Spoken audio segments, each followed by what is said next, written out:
लड़की याद आती है।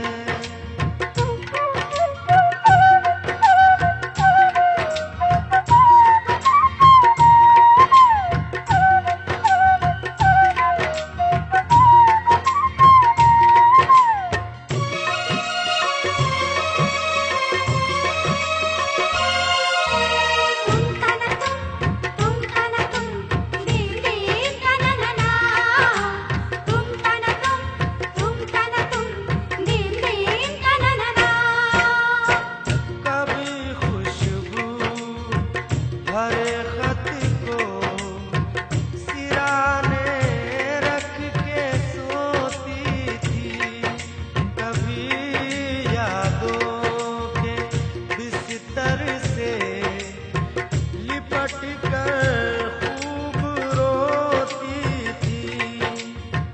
कभी आंचल भिगोती थी, कभी तकिया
लड़की याद आती है, वो लड़की याद आती है, वो लड़की याद आती है।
तो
चाहत का फसाना याद आता है कि उसका ख्वाब में आकर सताना याद आता है, सताना याद आता है।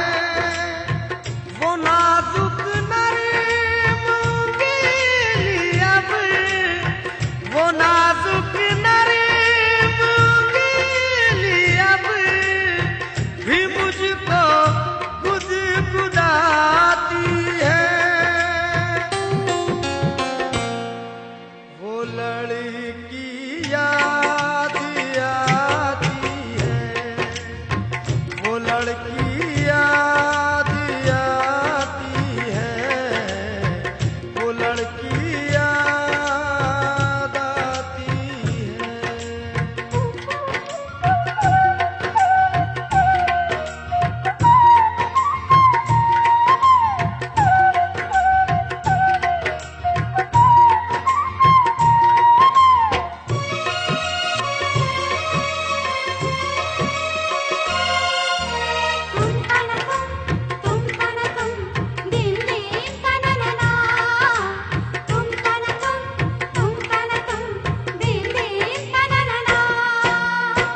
वो कॉलेज का जमाना तुम्हें नश्तर चुभोता है और उसकी याद का सावन किताबों को भिगोता है। अकेले में हामिद मुझको यही महसूस होता है, यही महसूस होता है कि जैसे आज भी कॉलेज, कि जैसे आज भी कॉलेज में पढ़ने रोज जाती है। वो लड़की याद आती है, वो लड़की याद